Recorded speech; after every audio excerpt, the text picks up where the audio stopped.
नमस्कार, जी मीडिया में आपका स्वागत है। मैं हूं असीम मनचंदा।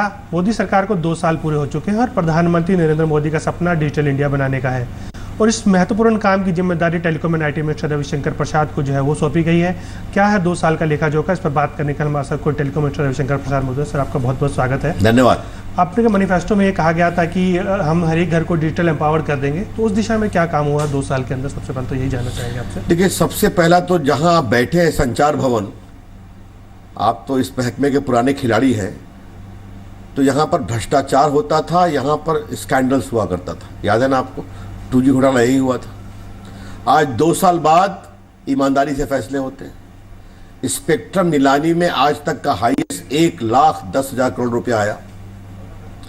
सारे निर्णय जो पेंडिंग थे, क्योंकि आपने कहा डिजिटल इंडिया के लिए क्या क्या किया, spectrum sharing, spectrum trading, spectrum harmonisation, liberalisation, architect, ये इंफ्रास्ट्रक्चर शेयरिंग, ये सब क्लियर कर दिया हमने। तो अब कुछ नहीं पेंडिंग है नीतिगत लेवल पर, और इसमें विकास भी हुआ है। मैं आपके दर्शकों को दिखाना चाहता हूं कि मैं जब मंत्री बना था तो देश में 1,83,00,000 फोन कम थे। अब देखिए 11,93,00,000 हो गए 2 साल में। मोबाइल फोन देखिए 91 करोड़ से 90 करोड़ हो गया था, अब 102 करोड़ हो गया है। भारत की क्या पहचान? 102 करोड़ मोबाइल फोन, 100 करोड़ आधार, 40 करोड़ इंटरनेट, 60% मोबाइल बेस्ड है। तो आज डिजिटली देश एक मजबूत देश बना है और 27,000 करोड़ का पूंजी निवेश FDI सिर्फ टेलीकॉम में आया है। लेकिन एक चीज़ और कहा गई थी कि हम ब्रॉडबैंड हाईवे बनाएंगे, 6.5 लाख किलोमीटर का ऑप्टिकल फाइबर बिछाएंगे। उस दिशा में कितना काम हुआ है? आपने बहुत सही कहा, वो भी आपको दिखाना चाहता हूं। पहले वो नोफन था, अब आप देखिए हमने उस पर क्या काम किया है। जब मंत्री बना सिर्फ 358 किलोमीटर 3 साल में, अब 2 साल में 1,14,220 किलोमीटर, अब ये 1,16,000 हो गया है, और 1,40,000 किलोमीटर ऑप्टिकल पाइप। तो गति अच्छी है, इसको और तेज करें। हम 2.5 लाख ग्राम पंचायतों को जोड़ेंगे और उसके साथ साथ हम वाईफाई के माध्यम से, वहां मैंने कॉमन सर्विस सेंटर्स को लाइसेंस देने का निर्णय किया है, वो जाएगा। तो देश में ब्रॉडबैंड हम पूरे गांव में ले आएंगे। कॉमन सर्विस सेंटर भी काम कर रहे हैं अपना, मैंने सुना उनका प्रीमियम भी काफ़ी, इंश्योरेंस प्रीमियम काफ़ी ज़्यादा ले रहे हैं, भर रहे हैं। वो काफ़ी एक प्रोग्रेस है, आपकी अचीवमेंट है वो भी। तो किस तरह से उसको बढ़ाने की आपकी योजना है कॉमन सर्विस सेंटर्स को? देखिए, मैं देश में 5 प्लेटफॉर्म बना रहा हूँ। एक तो ऑप्टिकल फाइबर नेटवर्क, दूसरा कॉमन सर्विस सेंटर 88,000 थे, अब 1,99,000 है, इसको 1 लाख और अब बढ़ाऊंगा। ये महिलाएं भी काफ़ी है, वो इंश्योरेंस कर रही हैं, पासपोर्ट बना रही हैं, रेसिडेंसी बिल पैदा कर ले रही हैं, रेलवे की टिकटिंग बुकिंग कर रही हैं, हेल्थ के क्षेत्र में है, डिजिटल लिटरेसी के क्षेत्र में है, तो देश को बना रही हैं। और मैं चाहता हूँ ग्रामीण क्षेत्रों में जिस तरह से अमूल की दूध क्रांति वुमेन कोऑपरेटिव से आई थी, वैसे डिजिटल क्रांति में ये कॉमन सर्विस सेंटर महिलाओं की और बड़ी भूमिका हो, ये हम कर रहे हैं। तीसरा हम क्या कर रहे हैं, सारे पोस्ट ऑफिस को डिजिटाइज कर रहे हैं, अलग से उस पर बात करेंगे। वर्चुअल मोबाइल नेटवर्क की मैंने बात किया, और रूरल BPO, छोटे शहरों में कॉल सेंटर BPO 30 जून तक लोगों को अप्लाई करना है, उसका बड़ा ही उत्साहवर्धक रिजल्ट हो रहा है। मैं आपको बताना चाहता हूँ किस तरह का रिस्पॉन्स आया है BPO को लेकर के? बहुत ही पॉजिटिव। अभी जो कि प्रक्रिया चल रही है, इसलिए अभी मेरा बोलना कुछ ठीक नहीं है, लेकिन रिस्पांस बहुत ही पॉजिटिव है। पोस्ट की आपने बात की कि डिजिटाइज आप कर रहे हैं, खासतौर पे कि पोस्टल बैंक हम कब तक देख सकते हैं उसको? पोस्टल बैंक हो जाएगा, क्या स्टेटस है उसका? देखिए, पहले जब मैं बना था मंत्री तो PM ने कहा था, आदरणीय मोदी जी ने, कि रविशंकर डाकिया का ध्यान रखना, वो भारत सरकार का प्रतिनिधि गाँव में है। तो मैं समझ गया कि उनका निर्देश क्या था, मुझे पोस्टल विभाग को ठीक करना है। और मेरी भी इच्छा थी, कश्मीर से कन्याकुमारी, सूरत से सिलचर पोस्टल विभाग है। अब आप देखिए मनचंदा जी, मैं आपको दिखाऊंगा कि पोस्टल विभाग में क्या हुआ है, और मैं चाहता हूं आपके दर्शक देखें। जब मैं मंत्री बना था सिर्फ 4 ATM थे, अब देखिए 913 हैं, अब 1000 हो जाएंगे। कोर बैंकिंग सोल्यूशन सिर्फ 230 थे, मैंने बैंकिंग कहीं से कहीं हो सकता है, अब है 21,664, या 22,000 हो गया है। स्टेट बैंक से भी अधिक हो गया। E-कॉमर्स में हमने उनको बहुत डाला, 100 करोड़ से 1,300 crore, 80% growth. Speed post CAG ने कहा बेस्ट सर्विस है, वहां ग्रोथ हुआ है। तो आज पोस्टल विभाग के, आज उनको हम GPS पे ला रहे हैं। आज आपको बताऊं, मैं जहां जाता हूं E-कॉमर्स के माध्यम से वो मोबाइल पहुंचा रहे हैं, ज्वेलरी पहुंचा रहे हैं, टेक्सटाइल पहुंचा रहे हैं। तो पोस्टल विभाग का नया रेलेवेंस हो गया है। अब आपने कहा पेमेंट बैंक, अगले साल मार्च से शुरू करने की योजना है। हम अपने 1,30,000 डाकिया लोगों को हैंडल डिवाइस दे रहे हैं। वो ई कॉमर्स लाएं, इंश्योरेंस लाएं, बाकी काम करें। हैंडल डिवाइस कब तक दे दिया जाएगा उनको? और 4,000 का पायलट प्रोजेक्ट चल रहा है। अगले साल मार्च से जून जुलाई तक ये भी कंप्लीट हो जाएगा। तो पूरे देश में डिजिटाइजेशन, कोर बैंकिंग, डाकिया के हाथ में हैंडल डिवाइस, तो पूरा सिस्टम डिजिटाइज हो जाएगा। और सारे पोस्ट ऑफिस जीपीएस पे हैं, तो कौन कहां कैसे जा रहा है वो हम ट्रैक करेंगे।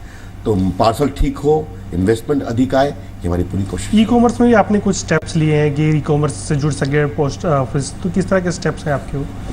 900 कंपनियां जुड़ी हैं। और वो जो प्रोसेसिंग सेंटर थे जहां डाकिया और बाकी लोग के गंदे गंदे बैग भेजे जाते थे, वहां हमने उनको मॉडर्नाइज करा दिया। वहां प्रोसेसिंग सेंटर आ गया, 57 ऐसे बने हैं। फिर ई शॉपी, पोस्टल शॉपी, ये क्या है? जीपीओ में जगह बहुत है, पुरानी बिल्डिंग, तो वहाँ एक शॉप खोलो, वहाँ लोगों के लिए पैकेज मटेरियल, बाकी सब 50 शॉपी खोले। और पोस्टल विभाग देखने में सुंदर लगे, बाकी लगे, पेंटिंग हो, स्वच्छ भारत चले। तो पोस्टल विभाग का नेटवर्क भारत के विकास का एक बड़ा प्लेटफॉर्म बने, ये हमने कोशिश की। मुझे इस बात की बहुत खुशी है कि अभी तक आंशिक सफलता मिली है। इस रफ्तार को और तेज करना है। और क्या होगा Bharat? Digital Bharat, connected Bharat, postal Bharat, linked Bharat, और पूरे भारत में फाइनेंशियल इंक्लूजन। आज वो मनरेगा बांटते हैं, मैं चाहता हूँ नई नई स्कीमें माने।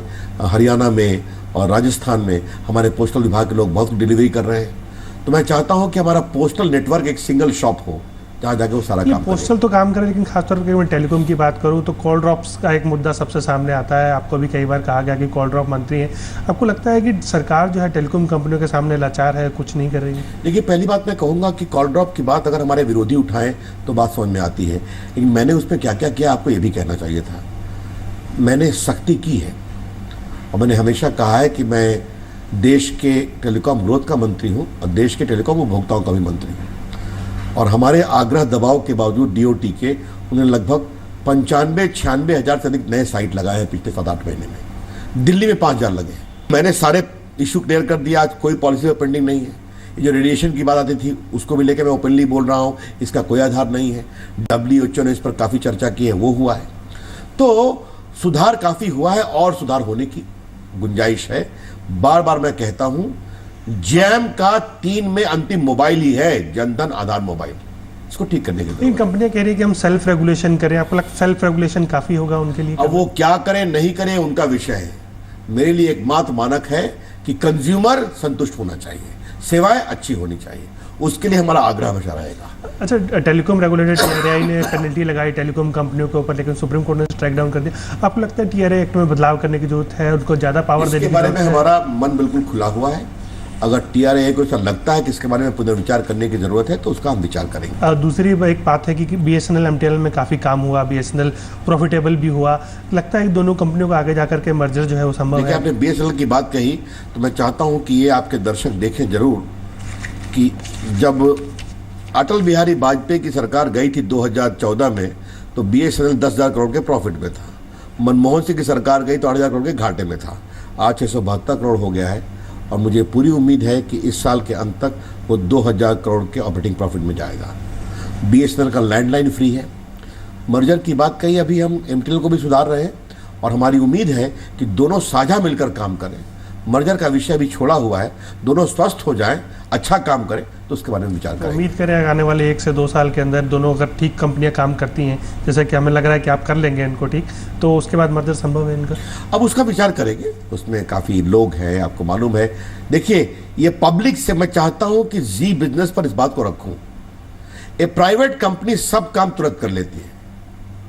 BSNL हो या कोई और PSU, उनको मंत्री जी की डांट सुननी पड़ती है, संसद में सवालों का जवाब देना पड़ता है, स्टैंडिंग कमेटी के सामने जाना पड़ता है, हाई कोर्ट में कंटेम्प्ट फेस करना पड़ता है, हाई कोर्ट के आदेश को भी उनको मानना पड़ता है, CVC CBI की बात सुननी पड़ती है, कंट्रैक्ट में L1 का ध्यान रखना पड़ता है, मीडिया की पिटाई झेलनी पड़ती है। इन सबों के बावजूद अच्छा करना पड़ता है और अपने जन सुविधा के काम, बाढ़ आए तो फ्री फोन दीजिए आप, नेपाल में भूकंप आए तो इंटरनेशनल कॉल को डोमेस्टिक करिए। ये सारे काम करके आपको प्रॉफिट में आना होता है। मैं हमेशा कहता हूं जितनी सीमाएं पीएसयू की है उसका अगर आधा का आधा में भी प्राइवेट सेक्टर को फेस करना पड़े तब वो अच्छा करे, तब वहां पर उनको ठेके देना है दे दिया। यहां L1 जाइए, पब्लिक में आइए, टेंडर दीजिए। तो इन सबों के बावजूद अगर 1 साल 8 महीने में बीएसएनएल इतना टर्न अराउंड कर गया तो आपसे मैं उम्मीद करूंगा आपको उनकी तारीफ करनी चाहिए। खासतौर पर एक स्पेक्ट्रम नीलामी की मैं बात करूं, 700 आप नीलामी करने जा रहे हैं, टेलीकॉम कंपनियां बोल रही हैं काफी महंगा स्पेक्ट्रम। आपको लगता है कि उम्मीद है कि एक पहला कि आप पिछली नीलामी हमने देखी काफी सफल रही, इस नीलामी से आपको क्या उम्मीद है? लगता है कंपनी पार्टिसिपेट करेगी इसमें? पिछली बार भारत के इतिहास का हाईएस्ट 1,10,000 करोड़ आया था। इस बार हम 2,000 से अधिक मेगावाट जरूर देंगे। और भारत का मोबाइल फोन का मार्केट इतना बड़ा है कि मुझे पूरा विश्वास है कि सब लोग पार्टिसिपेट करेंगे। अब जहाँ तक कीमतों का सवाल है वो तो ट्राई की प्रक्रिया है, टेलीकॉम कमीशन करता है, मैं कैबिनेट जाऊँगा। लेकिन मैं ऑपरेटर से एक ही बात कहूँगा कि भारत बहुत ही बड़ा मार्केट है और आपने अच्छा काम किया कि मोबाइल फ़ोन सब जगह ले गए। डिजिटल इंडिया आने वाले 5 वर्षों में $1 ट्रिलियन की इकोनॉमी हो जाएगी। तो आप काम करिए, स्पेक्ट्रम दीजिए, नीलामी होगी, नीलामी के अलावा और कोई प्रक्रिया नहीं होगी। तो आपको लगता है और कंपनी आएंगी बाहर से, विदेशी कंपनियों ने किसी ने इंटरेस्ट दिखाया है नीलामी के अंदर आने का? वो तो उस पर मैं कुछ नहीं बोलूँगा, सबके लिए मार्केट खुला हुआ है। आजकल तो शेयरिंग ट्रेडिंग भी हमने अलाउ कर दिया है, उसमें भी जाके लोग करेंगे। हमने एक वर्चुअल मोबाइल ऑपरेटर के भी पॉलिसी को अलाउ कर दिया, गाइडलाइन बन गया। आपको स्पेक्ट्रम लेने की ज़रूरत नहीं है, आपको अपना इंफ्रास्ट्रक्चर की आवश्यकता नहीं है, वो भी कर सकते हैं। तो फिर कहूँगा नीतिगत लेवल पर कुछ नहीं बचा है। आज आईटी के क्षेत्र में काफ़ी काम हुआ है। मैं चाहता हूँ आपके दर्शक जाने, देश का आईटी एक्सपोर्ट $108 बिलियन हो गया है, 7-8 लाख करोड़। आज माईगव है, लोग जुड़ते हैं। आज स्कॉलरशिप पोर्टल है, आज ई अस्पताल है। बिहार यूपी के लोग एम्स में आते थे अपने रजिस्ट्रेशन कराने के लिए, आप अपने को डिजिटली बुक कर सकते हैं। क्लाउड बहुत आगे बढ़ रहा है।